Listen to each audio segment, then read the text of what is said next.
जैसे आसमानी बिजली कड़कती है, जैसे मौत बांटने वाली बिजली गिरती है, वैसे ही दृश्य कीव में रात को दिखते हैं। अचानक बहुमंजिला इमारत से ड्रोन टकराता है, जोरदार धमाका होता है। धमाके के बाद धुआं ही धुआं, आग ही आग। रूस के भयानक हमलों से यूक्रेन में कोहराम मच गया है, लेकिन प्रेसिडेंट ट्रंप ज़ेलेंस्की की रेंज से बाहर हो गए हैं। ज़ेलेंस्की ट्रंप की सीधी बातचीत के जल्द आसार नहीं दिख रहे हैं। ट्रंप का फोन लगातार बिजी आ रहा है। ट्रंप का सिग्नल ज़ेलेंस्की को मिल ही नहीं रहा है। ट्रंप का फोन ज़ेलेंस्की के लिए नॉट रीचेबल हो गया है। क्या ट्रंप 30 नवंबर तक जानबूझकर ज़ेलेंस्की से बात नहीं करेंगे? क्या ट्रंप ने 5 दिन तक पुतिन को फ्री हैंड दे दिया है?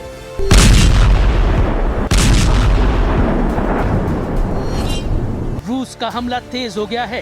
कीव में बीती रात सबसे भयानक रही। रात में बम धमाकों से यूक्रेन की राजधानी दहलती रही।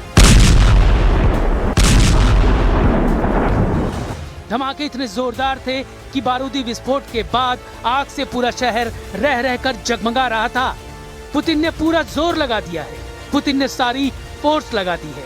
पुतिन सारे हथियार आजमाने लगे हैं, क्योंकि युद्ध का फैसला जल्द होना है। युद्ध में समझौते की घड़ी आ गई है। रूस अपनी पकड़ को इतना मजबूत कर देना चाहता है जिससे उसकी सभी शर्तें मानने पर ट्रंप और ज़ेलेंस्की मजबूर हो जाएं। ताबड़तोड़ हमले से पुतिन ने उन दुश्मनों को भी चैलेंज दिया है जिन्हें ट्रंप के बनाए शांति समझौते की शर्तें पसंद नहीं आ रही हैं। पुतिन ने ऐसे देशों को मिसाइलों से मैसेज देना शुरू कर दिया है जो उनकी विश लिस्ट पूरी नहीं होने दे रहे हैं। कीव पोस्ट की रिपोर्ट के मुताबिक रूस ने मिसाइलों और ड्रोन से भयानक हमला किया, जिसमें 6 नागरिकों की जान गई है। वहीं हमले में 14 नागरिकों के घायल होने की जानकारी है। कीव सिटी मिलिट्री एडमिनिस्ट्रेशन के हेड तैमूर तकाचेंको के मुताबिक स्वायतोशिंस्की, पेचेर्स्की और दिप्रोवस्की जिले में सबसे ज्यादा मिसाइलों की बौछार की गई। पेचेस्क्री में 22 मंजिला अपार्टमेंट को रूस ने ड्रोन बम से उड़ा दिया है। उधर ट्रंप ने ज़ेलेंस्की से फिलहाल किसी भी मीटिंग से साफ मना कर दिया है।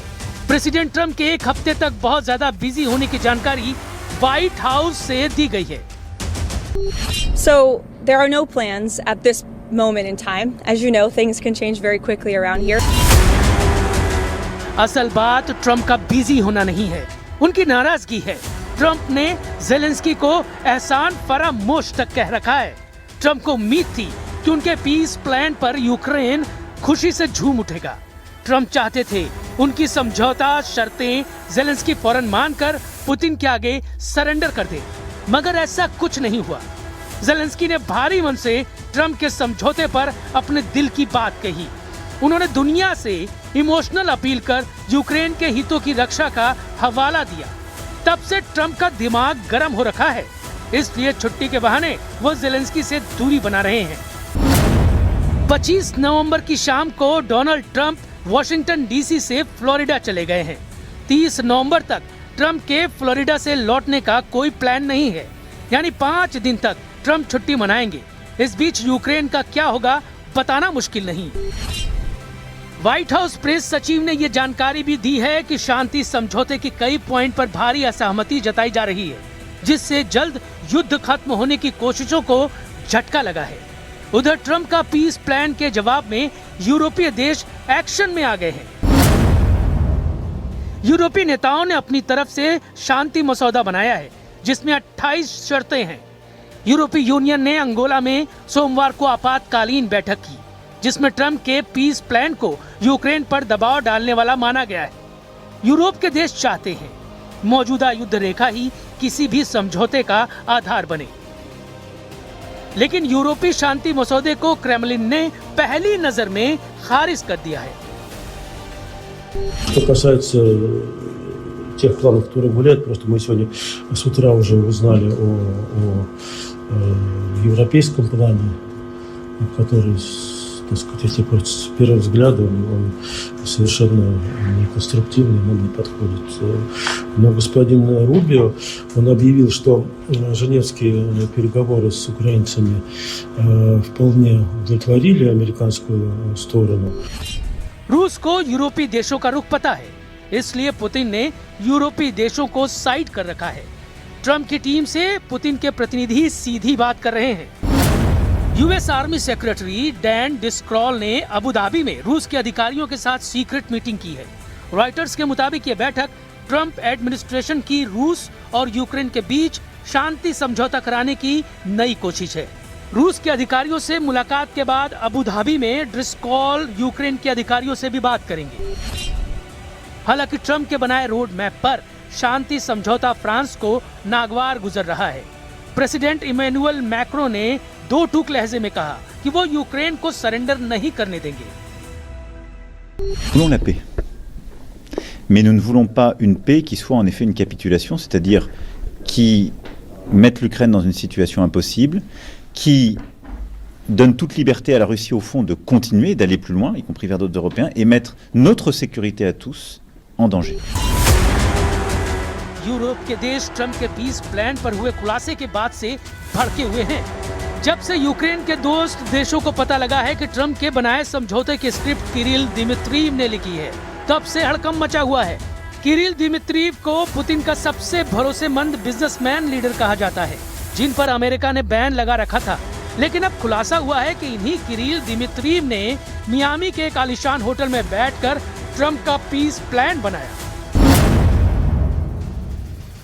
अमेरिकी एजेंसियों के रिपोर्ट्स के मुताबिक मियामी में हुई गुप्त मीटिंग में किरिल दिमित्रीव के साथ ट्रंप के दामाद जेरेड कुशनर और ट्रंप के स्पेशल दूत कहे जाने वाले और न्यूयॉर्क के real estate tycoon Steve Witkoff भी थे।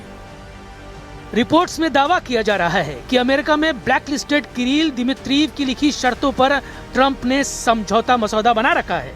रिपोर्ट्स के मुताबिक मियामी मीटिंग के बाद 28 सूत्रीय समझौते में यूक्रेन को अपनी जमीन छोड़ने की बात लिखी गई।